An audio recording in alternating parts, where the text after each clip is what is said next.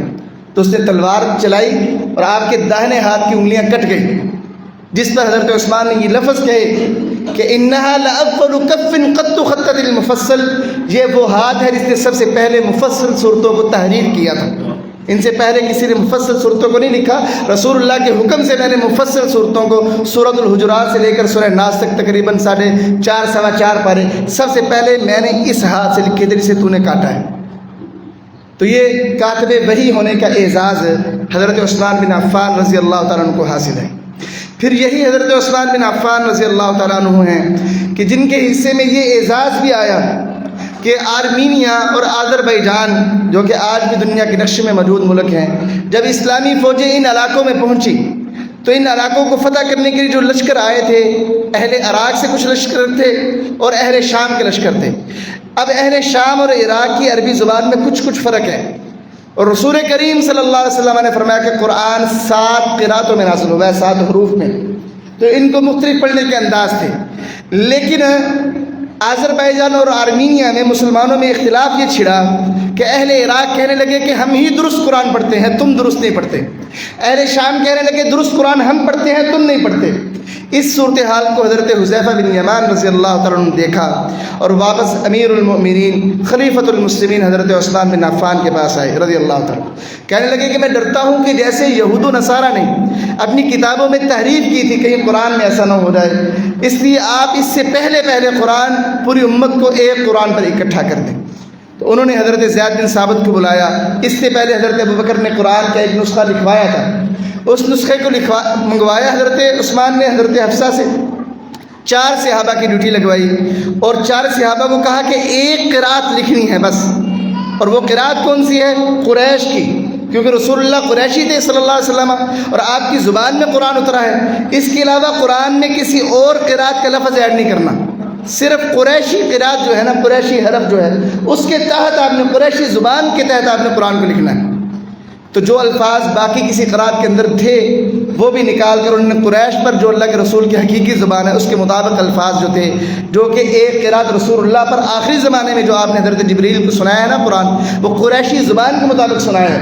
اس کے مطابق یہ نسخہ لکھوائے، ایک نہیں کئی نسخے لکھوائے اور مختلف صوبوں کی طرف بھیج دیے کہ آئندہ قرأت اس قرآن کے مطابق ہوگی، اور حکم جاری کیا کہ لوگوں کے پاس اور صحابہ کرام کے پاس قرآن مجید کے جو مختلف حصے لکھے ہوئے ہیں ان کو جلا دیا جائے، کیونکہ ان میں مختلف قرأتوں کے مطابق لکھا ہوا ہے، کہیں آگے جا کر امت میں اختلاف پیدا نہ ہو جائے کہ یہ قرأت درست ہے اور یہ نہیں ہے۔ اس لیے انہوں نے امت کو ایک قرأت پر اکٹھا کیا۔ پھر یہ حضرت عثمان غنی رضی اللہ تعالیٰ عنہ قرآن کے ساتھ ایسا لگاؤ رکھتے تھے کہ باوجود کہ یہ خلیفۃ المسلمین تھے، ان پر بہت بڑی ذمہ داری تھی۔ آدھی دنیا تو حضرت عمر کے دور میں ہی مسلمانوں نے فتح کر لی تھی، حضرت عثمان کے دور میں اس سے کہیں زیادہ مملکت فتح ہو چکی تھی، لیکن اس دور میں حضرت عثمان غنی کی جو ترتیب تھی قرآن پڑھنے کی کہ آپ ایک ہفتے میں قرآن مجید پورا پڑھ لیا کرتے تھے، ایک ہفتے میں مکمل قرآن مجید کی تلاوت کر لیا کرتے تھے، اور بعض اوقات ایک رات میں ایک رکعت میں مکمل قرآن مجید پڑھ لیا کرتے تھے۔ اس مصروفیت کے زمانے میں جبکہ پوری امت کی ذمہ داری ان کے کندھوں پر تھی، آپ کا قرآن کے ساتھ ایسا شغف تھا اور آپ کہا کرتے تھے لو طہرت قلوبکم، اگر تمہارا دل پاک ہو جائے نا، ما شبعتم من کلام ربکم، تو تم اپنے رب کے کلام سے تمہارا کبھی جی نہ بھرے۔ اگر تمہارا دل پاکیزہ ہو جائے نا تو تمہارا کبھی دل نہ بھرے اپنے رب کے کلام کو پڑھنے سے۔ اور یہاں پر غور کرنے کی بات یہ ہے کہ ہمارا جو قرآن پڑھنے کو دل نہیں نہ کرتا، اس میں کہیں نہ کہیں ہمارے دل کی پاکیزگی کی کمی ہے۔ اگر دل پاکیزہ ہونا تو آج ہمیں جو چھوٹی چھوٹی ذمہ داریاں بڑی بڑی محسوس ہوتی ہیں نا، جو ہمیں قرآن نہیں پڑھنے دیتی، یہ کبھی بھی ہمارے لیے رکاوٹ نہ بنے۔ جب خلافت جیسی ذمہ داری حضرت عثمان کے آگے رکاوٹ نہ بن سکی اور وہ ایک ہفتہ کے اندر مکمل قرآن مجید پڑھا کرتے تھے، تو یہ چھوٹی موٹی ذمہ داریاں ہمارے لیے کیا رکاوٹ ہوں؟ لیکن اس کے لیے دل کو پاکیزہ کرنا ضروری ہے، دل کی طہارت ضروری ہے۔ جب دل پاکیزہ ہو جاتا ہے نا تو عبادت میں، نماز میں، قرآن پڑھنے میں، رسول اللہ کے فرامین پر عمل کرنے میں، اللہ کا حکم ماننے میں بندوں کو مزہ آتا ہے، لذت آتی ہے۔ محترم بھائیو، حضرت عثمان بن عفان رضی اللہ تعالیٰ عنہ کا یہ عمل، آج کا جو مسلمان ہے حضرت عثمان پر اعتراض کرنے لگے نا، اس سے کہنا چاہیے کہ پہلے ایسا عمل پیش کرو۔ جس ذات کے بارے میں اپنی زبان دراز کرنے لگے ہو، پہلے اس جیسا عمل تو لاؤ نا، اس کے برابر تو ہو، اس کے بعد اس پر اعتراض بھی کر لینا۔ تم کہاں کہ کمی کمین ہو اور اٹھ کر اعتراض کرتے ہو اس ہستی پر جس کی ساری زندگی کا معمول یہ تھا کہ ہفتے میں قرآن مجید مکمل کرتے تھے، ایسی محبت تھی قرآن پر اور ساری زندگی قرآن کے مطابق عمل کرنے میں گزار دی، اس پر آج اعتراض کرنے چلے۔ اور پھر یہ امیر المؤمنین، یہ کوئی غریب صحابہ میں سے نہیں تھے، امیر کبیر صحابہ تھے اور ٹھیک ٹھاک تاجر تھے، حتیٰ کہ خلافت کے زمانے میں بھی انہوں نے خلافت بیت المال سے کچھ مال نہیں لیا۔ حضرت ابوبکر صدیق رضی اللہ تعالیٰ عنہ خلیفہ بنے تو خلافت کی بوجھ کی وجہ سے یہ سردی اور گرمی کے ایک ایک جوڑا لیتے تھے اور کھانے کے لیے چیزیں بیت المال سے آتی تھی۔ لیکن جب حضرت عثمان غنی خلیفہ بنے ہیں انہوں نے بیت المال سے کچھ بھی نہیں لیا اپنی ذات کے لیے، اپنی ذات کے لیے بیت المال سے کچھ بھی نہیں لیا۔ بہت امیر کبیر یہ صحابی تھے، لیکن ان کی سادگی ایسی عظیم الشان تھی کہ امام حسن بصری کہتے ہیں رحمہ اللہ، کہتے ہیں میں نے دیکھا حضرت عثمان بن عفان کو مسجد نبوی میں کے اندر، رأیت عثمان بن عفان فی المسجد فی الملحفۃ، میں نے حضرت عثمان بن عفان کو دیکھا مسجد میں ایک چادر لیے ہوئے، وہ لیٹے ہوئے تھے اور ان کے ارد گرد کوئی نہیں تھا، وہو امیر المؤمنین، اور وہ ان دنوں امیر المؤمنین تھے۔ سادگی کی انتہا یہ تھی کہ مال اتنا زیادہ ہے کہ خلیفہ بننے کے باوجود انہوں نے بیت المال سے کچھ نہیں لیا، لیکن مسجد نبوی میں زمین پر لیٹے ہوئے ہیں چادر لے کر اور ارد گرد کوئی نہیں ہے، اور خلیفۃ المسلمین آدھی دنیا سے زیادہ کے بادشاہ اور مالک ہیں، اتنی زیادہ ان کی سادگی ہے۔ محترم بھائیو، اگر ان صحابہ کے اندر کوئی چیز ہوتی ہے نا اسلام کے حوالے سے تو ہمیں ان میں شان و شوکت نظر آتی، دنیا کی محبت نظر آتی کہ وہ بندہ جو دنیا کا بادشاہ ہے، خلیفہ ہے آدھی دنیا کا، آدھی دنیا سے زیادہ کی مملکت کا، اس کا رہن سہن ایک زمین پر لیٹنا کس کے لیے ہے؟ اگر وہ چاہتا تو محل تعمیر نہیں کروا سکتا تھا، چاہتا تو بہترین انتظام نہیں کر سکتا تھا بستروں کا، چاہتا تو اس کے ارد گرد سیکیورٹی گارڈ نہیں ہو سکتے تھے۔ مسجد نبوی میں لیٹا ہے اور کوئی سیکیورٹی نہیں ہے، اکیلا لیٹا ہے، اگر چاہتا تو کیا کچھ نہیں ہو سکتا تھا۔ یہ ساری چیزیں کس کے لیے چھوڑی اس صحابی نے؟ کیا اللہ کے لیے نہیں چھوڑی؟ جس صحابی نے اختیار ہوتے ہوئے، مال و دولت ہوتے ہوئے اپنے لیے دنیا کی آسائش کو پسند نہیں کیا، آج اس صحابی پر ہم دنیا دار ہونے کے اور رسول اللہ سے بے وفائی کرنے کے فتوے لگائیں، کیا ہمارے لیے یہ بات مناسب ہے؟ کہ وہ صحابی جس نے ساری زندگی رسول اللہ کے لیے قربان کر دی، اللہ کے لیے اس نے دنیا کی آسائش اور نعمتوں کو کوئی وقت نہیں دی۔ محترم بھائیوں، یہ حضرت عثمان بن عفان رضی اللہ تعالیٰ عنہ ہی تھے کہ ان کا یہ جو ایک خصوصیت ہے یہ کسی اور میں اس قدر نہیں تھی جس قدر خصوصیت یہ والی جو اب بیان کروں گا حضرت عثمان غنی رضی اللہ تعالیٰ عنہ میں تھی۔ یہ حیا میں بہت زیادہ حیا والے تھے۔ رسول کریم صلی اللہ علیہ وسلم نے فرمایا ارحم امتی بامتی ابو بکر، میری امت پر رحم کرنے کے اعتبار سے ابو بکر سب سے زیادہ رحم کرنے والے ہیں۔ واشدہم فی امر اللہ عمر، اور دین کے معاملے میں سب سے زیادہ سخت عمر رضی اللہ تعالیٰ عنہ ہیں۔ وَأَصْدَقُهُمْ حَيَاءً عثمان بن عفان، اور حیا میں سب سے زیادہ سچے عثمان بن عفان ہیں۔ حضرت حسن رضی اللہ تعالیٰ عنہ حضرت علی کے لخت جگر فرماتے ہیں کہ جب سے حضرت عثمان نے اسلام قبول کیا یہ کھڑے ہو کے غسل بھی نہیں کرتے تھے، حیا کی وجہ سے بیٹھ کے کرتے تھے۔ یہ غسل بھی کھڑے ہو کے نہیں کیا کرتے تھے، اتنے حیا والے تھے۔ اما عائشہ بیان کرتی ہیں کہ رسول کریم صلی اللہ علیہ وسلم گھر میں تشریف فرما تھے، ایک آدمی آیا، اجازت مانگی، آپ نے اجازت دی، دیکھا کہ ابو بکر ہے۔ آپ کے بیٹھنے کا انداز یہ تھا کہ آپ تھوڑا سا لیٹے ہوئے تھے، آپ کی پنڈلیوں سے کپڑا ہٹا ہوا تھا۔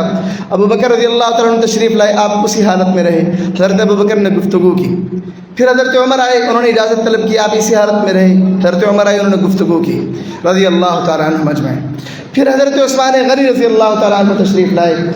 آپ کو جب علم ہوا کہ حضرت عثمان آ رہے ہیں، آپ گھبراہٹ کے انداز سے اٹھے۔ اما عائشہ کے آگے لفظ ہے حدیث میں کہ اللہ کے رسول آپ گھبرا گئے تھے، ایسا آپ پہلے نہیں گھبرائے۔ حضرت ابو بکر اور عمر کی دفعہ رضی اللہ تعالیٰ عنہ، آپ گھبرائے کیوں؟ اور آپ سیدھے ہو کے بیٹھ گئے، آپ نے اپنی پنڈلیوں پر کپڑا ڈال لیا۔ فرمایا عائشہ الا استحیی من رجل تستحیی منہ الملائکہ، کیا میں اس بندے سے حیا نہ کروں جس سے فرشتے بھی حیا کرتے ہیں؟ یہاں پر سمجھنے والی بات کیا ہے، حیا کیا ہے؟ رسول اللہ نے کس کی حیا کی صلی اللہ علیہ وسلم؟ عثمان بن عفان کی حیا کی ہے۔ کیا کی ہے؟ حیا۔ حیا میں ایک بات یہ ہوتی ہے کہ خیال کے لیے گفتگو کرتے ہوئے، حیا کا ایک تقاضا کیا ہے کہ جس سے گفتگو کی جاتی ہے اگر اس کی حیا کرتے ہو نا، الفاظ کا چناؤ بہت اچھا کرو۔ جس کی حیا کرتے ہو نا، اور جس سے آپ بے ادبی کرو گے نا، وہ آگے کیا کرتے ہیں، یار تجھے تو حیا، تجھ میں تو حیا نہیں ہے، تجھے تو ذرا شرم نہیں ہے میرے بارے میں۔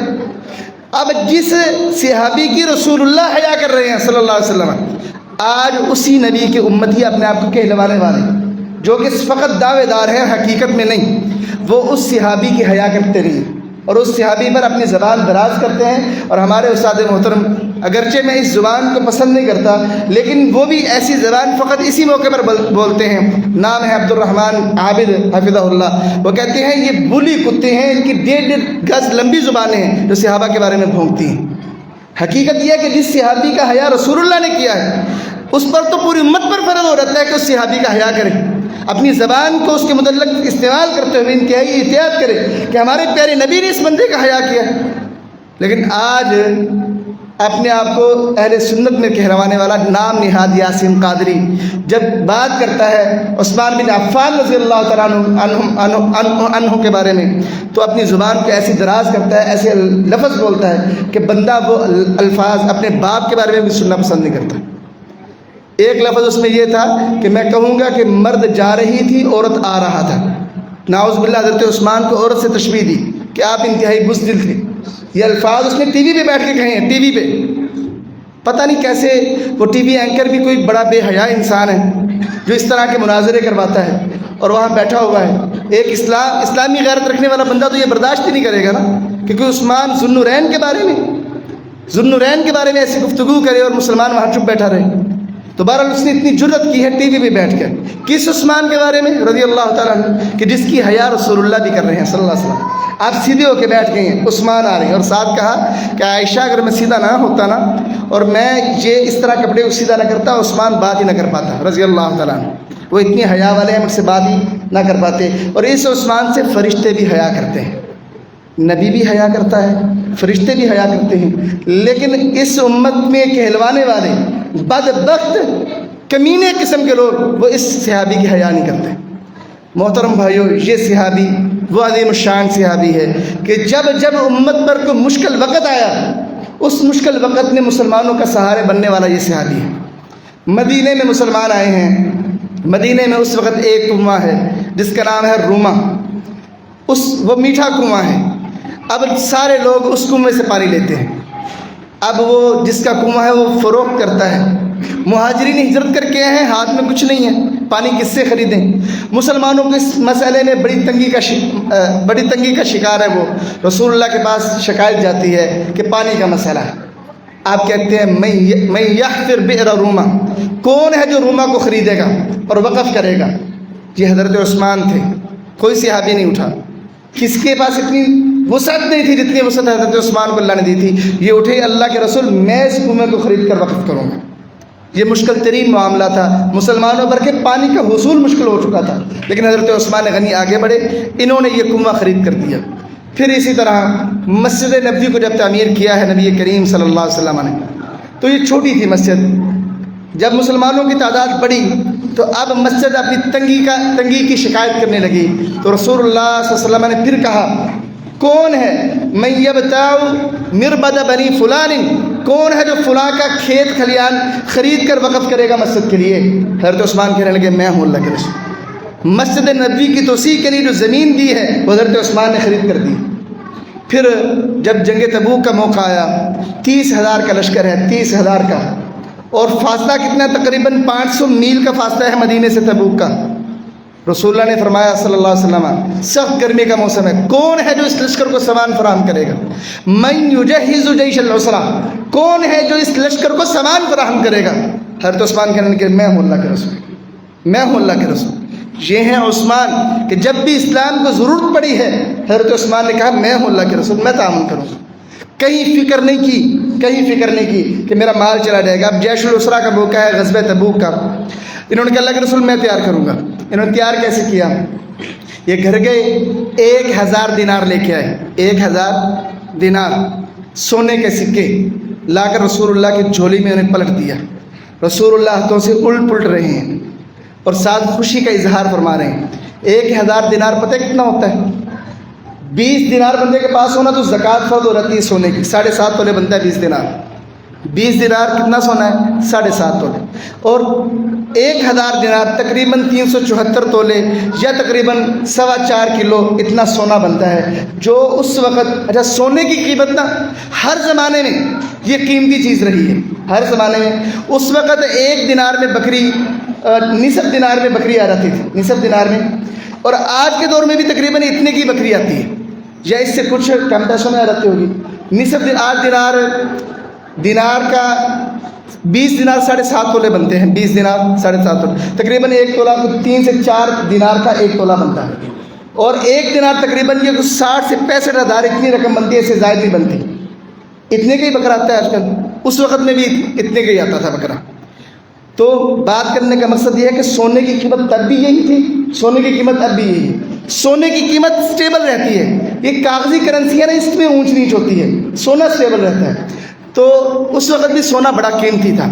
1000 دینار ایک ہی وقت میں حضرت عثمان غنی رضی اللہ تعالیٰ عنہ نے وہ رسول اللہ کی خدمت میں لا کر پیش کی، اور جو مسجد کی زمین خریدی تھی نا وہ 20 سے 25 ہزار درہم میں خریدی تھی، اور 200 درہم ہونا بندے کے پاس زکوٰۃ فرض ہو رہتی، 200 درہم ہو تو زکوٰۃ فرض ہو رہتی ہے۔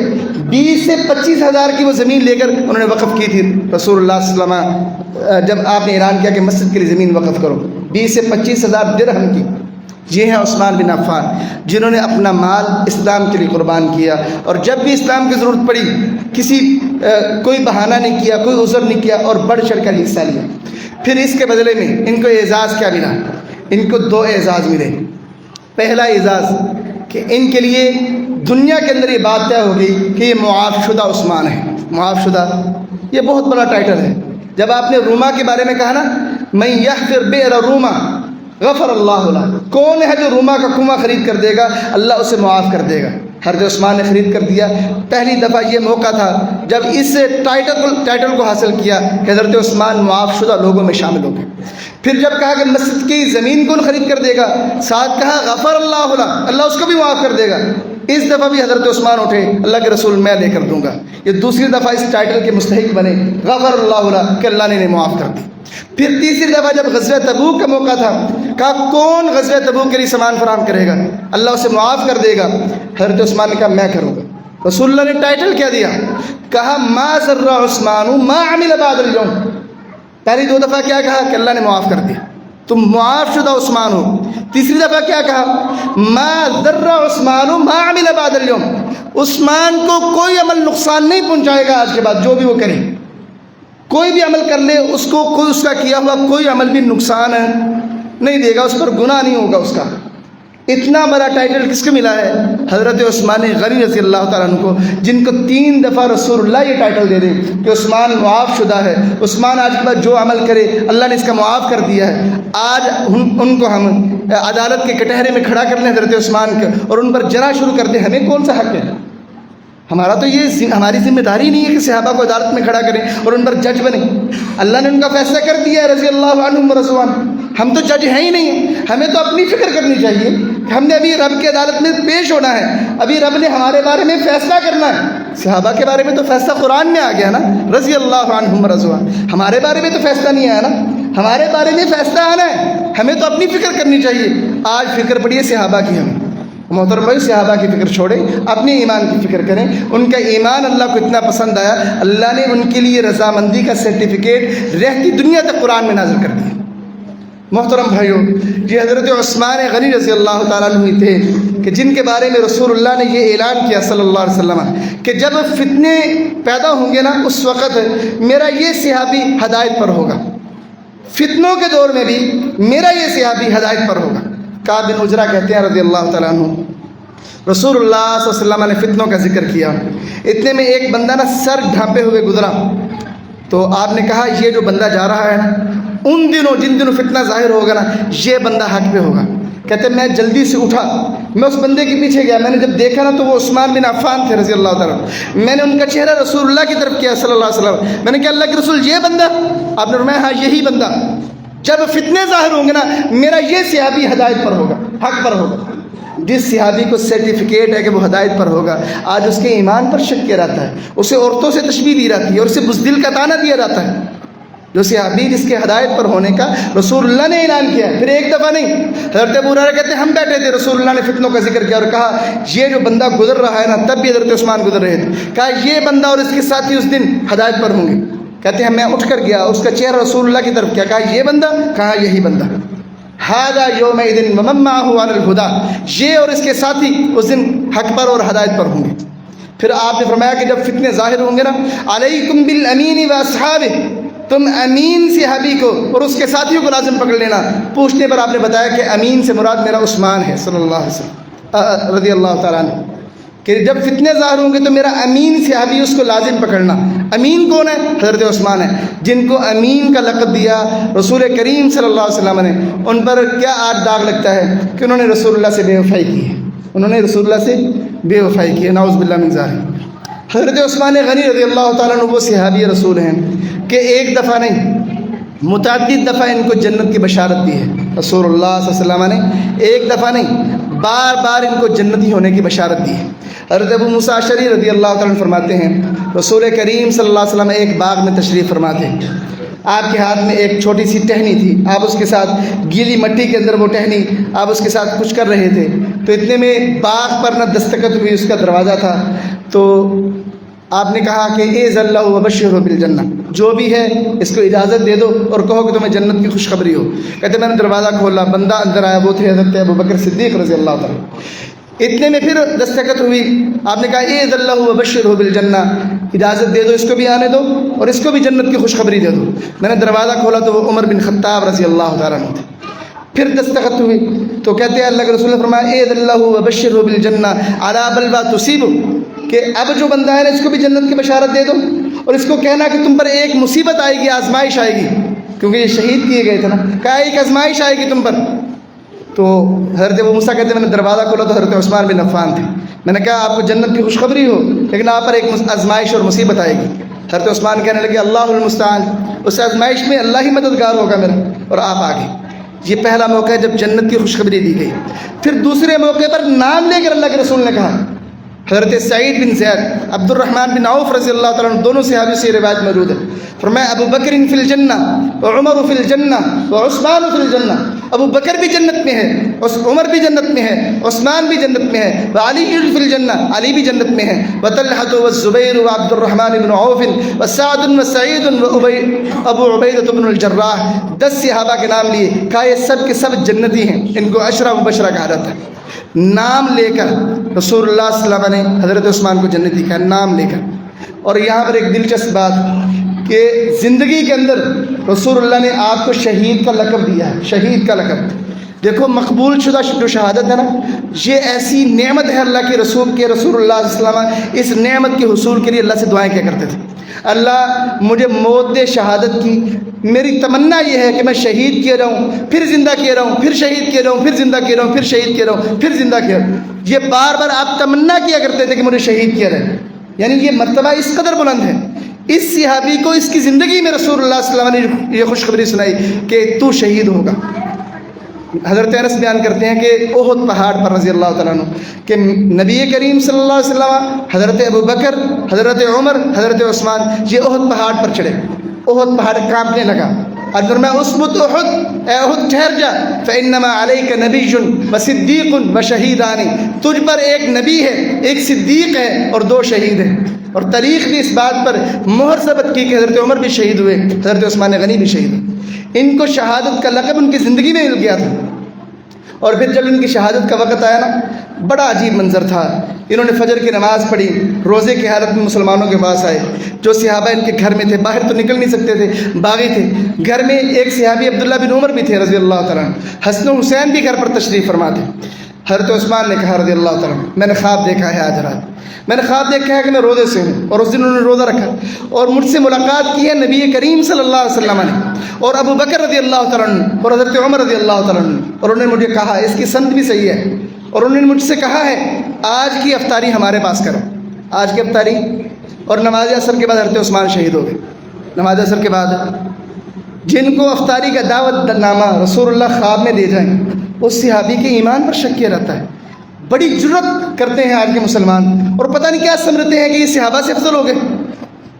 ایک بات میں نے ایک تفسیر میں پڑھی کہ یہود سے پوچھا گیا، وہاں پہ لکھا تھا کہ آج کے دور کے رافضی یہ یہود و نصارہ سے بدتر ہیں، کیونکہ جب یہودیوں سے پوچھا گیا نا کہ تم میں سے بہترین لوگ کون تھے، تو انہوں نے کہا موسیٰ علیہ السلام کے اصحاب۔ عیسائیوں سے پوچھا گیا کہ تم میں بہترین کون تھے، ان کے عیسیٰ علیہ السلام کے حواری۔ جب مسلمانوں کے رافضیوں سے پوچھا گیا نا تم میں سے بدترین کون ہیں، ان کے رسول اللہ کے اصحاب۔ ان بدبختوں نے اتنی جرت کی ہے، کہا کہ صحابہ مرتد ہو گئے تھے نعوذ باللہ، حضرت عثمان کو یہ مرتد کہتے ہیں۔ اتنی بڑی جرت کرتے ہیں کہ وہ صحابی جس کو شہادت سے کچھ گھنٹے پہلے خواب کی حالت میں رسول اللہ دعوت نامہ دے کے جا رہے ہیں، اور صحابی خود بتا رہا ہے میرے خواب میں رسول اللہ آئے تھے صلی اللہ علیہ وسلم، مجھ سے کہہ کے گئے ہیں عثمان آج کے روزے کی افطاری ہمارے پاس کرنی، اور سند بھی اس کی صحیح ہے۔ اور حضرت عثمان اسی خواب کے مطابق عصر کے بعد شہید ہو گئے، اور افطاری رسول اللہ صلی اللہ علیہ وسلم کے پاس۔ جن کو یہ اعزازات حاصل ہیں، کیا ان کا یہ حق بنتا ہے کہ ان پر بہتان درازیں کی جائیں، ان کے حوالے سے زبانیں دراز کی جائیں؟ اب ذرا آخر میں وہ حدیث جو ٹی وی پہ بیٹھ کر یاسین قادری نے، بدبخت نے حضرت عثمان پر طعن کرنے کے لیے جو حدیث بطور حوالہ دی، جنگ احد کا موقع ہے، جنگ احد کا اب مسلمانوں کو فتح حاصل ہو چکی ہے۔ یہ لمبا قصہ ہے جنگ احد میں کیا ہوا۔ اسی مہینے میں جنگ احد ہوئی ہے، شوال کے مہینے میں۔ اب جنگ احد میں جب مسلمانوں کو فتح حاصل ہوگی نا، اس کے بعد پیچھے سے حضرت خالد بن ولید نے دوبارہ حملہ کیا، اس وقت مسلمان نہیں ہوئے تھے۔ اب آگے سے جو دشمن تھا وہ بھی واپس پلٹ آیا، مسلمان چکی کے 2 پارٹوں میں پس گئے، پیچھے سے بھی دشمن ہے، آگے سے بھی دشمن ہے۔ رسول اللہ ایک طرف ہیں، صحابہ کرام اگلی صفحے پیچھے پلٹی کہ رسول اللہ کے دفاع کریں صلی اللہ علیہ وسلم، اور مسلمانوں کو یہ بھی خیال نہ رہا کہ ایک مسلمان صحابی نے حضرت حذیفہ بن یمان کے والد کو شہید کر دیا مشرک سمجھتے ہوئے۔ اتنی بھگدڑ مچ گئی اس معرکے میں، اور یہاں پر افواہ پھیل گئی۔ حضرت مصعب بن عمیر یہ مسلمانوں کا جھنڈا اٹھائے ہوئے تھے۔ اب عبداللہ بن قمہ ایک مشرک تھا، وہ آگے بڑھا، اس نے دایاں ہاتھ کاٹا، حضرت مصعب نے بائیں ہاتھ میں جھنڈا کر لیا، اس نے بایاں کاٹا، انہوں نے اپنے گھٹنوں کے درمیان جھنڈا پکڑ لیا، اس نے ان کو شہید کر دیا۔ تو حضرت مصعب کی کچھ شکل رسول اللہ سے ملتی تھی صلی اللہ علیہ وسلم، تو اس نے مشرکوں سے کہا کہ میں نے نعوذ باللہ جناب محمد صلی اللہ علیہ وسلم کو نعوذ باللہ شہید کر دیا۔ اب مسلمان ہمت ہار بیٹھے کہ ہمارے نبی، ہمارے پیارے محبوب جن کے لیے ہم لڑنے آئے ہیں، جانیں قربان کرنے ہیں، وہی شہید ہو گئے۔ اب مسلمانوں کے 3 گروہ ہو گئے۔ ایک گروہ تھا جس نے میدان جنگ چھوڑ دیا اور مدینے کی جانب چل پڑے، ان میں حضرت عثمان بن عفان تھے۔ اللہ نے ان کی اس بات پہ سرزنش کی ہے کہ اگر یہ بات حقیقت بھی تھی تو تمہیں میدان جنگ نہیں چھوڑنا چاہیے تھا. یہ اللہ نے سرزنش کی ہے، لیکن ساتھ فرمایا وَلَقَدْ عَفَا اللَّهُ عَنْهُمْ، اللہ تمہیں معاف کر چکا ہے، اللہ تمہیں معاف کر چکا ہے. دوسرا گروہ تھا انہوں نے تلواریں پھینکی اور بیٹھے رہے، مایوس ہو گئے، اللہ کے رسول فوت ہو گئے، شہید ہو گئے، اب ہماری جنگ کرنے کا کیا فائدہ.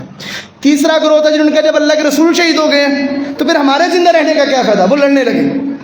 اتنے میں رسول اللہ صلی اللہ علیہ وسلم کے بارے میں معلوم ہوگا کہ آپ زندہ ہیں، تو باقی صحابہ بھی میدان جنگ میں شریک ہوئے. یہ جو ایک گروہ صحابہ کا احد کا میدان چھوڑ چکا تھا نا، یہ مدینے پہنچے تو انہیں علم ہوا کہ رسول اللہ بھی حیات ہیں، یہ سبھی واپس پلٹے. لیکن جب احد میں پہنچے تو جنگ ختم ہو چکی تھی. لیکن ان کا یہ عمل احد سے جانا اللہ نے اس کو پسند نہیں کیا. اب یہ معاملہ ہے جنگ احد کا، حضرت عثمان غنی رضی اللہ تعالیٰ کا میدان احد چھوڑنے کا. کیا افواہ کیا پھیلی کہ اللہ کے رسول شہید ہو گئے. ایک بصرہ سے آدمی آیا رافضی، وہ آ کے حضرت عبداللہ بن بیت اللہ میں حج کے لیے آیا. اس نے کہا کہ یہ جو گروہ بیٹھا ہے یہ کن کا ہے؟ لوگوں نے بتایا قریش کا ہے. کہا یہ جو بزرگ بیٹھے ہیں یہ کون ہے؟ ان کے صحابی رسول عبداللہ بن عمر ہے. وہ عبداللہ بن عمر کے پاس آیا، کہنے لگا اس بیت اللہ کی قسم دے کے آپ سے کچھ سوال کرنا چاہتا ہوں، صحیح صحیح جواب دیجیے گا. ان کا کرو. ان کا پہلا سوال میرا یہ ہے کہ حضرت عثمان جنگ احد سے فرار ہو گئے تھے؟ حضرت عبداللہ بن عمر نے صبر کیا اور کہا ہاں. اس نے کہا دوسرا سوال، جنگ بدر میں حضرت عثمان شامل نہیں ہوئے تھے؟ حضرت عبداللہ بن عمر کہا ہاں ٹھیک بات ہے. ان کا تیسرا سوال، جب بیعت رضوان ہوئی تو حضرت عثمان بیعت رضوان میں شامل نہیں ہوئی؟ انہوں نے کہا ہاں. وہ بندہ جانے لگا نا، حضرت عبداللہ بن عمر نے کہا ادھر آؤ، ان کے جواب بھی لیتے جاؤ، ان کے جواب بھی. رہی بات جنگ احد کی تو واقعات حضرت عثمان نے میدان جنگ چھوڑا تھا، اس کی وجوہات تھی، لیکن اللہ نے ان کی سرزنش کی اور ساتھ ہی ان کی معافی کا سرٹیفکیٹ قرآن میں نازل کیا جو رہتی دنیا تک لوگ تلاوت کریں گے.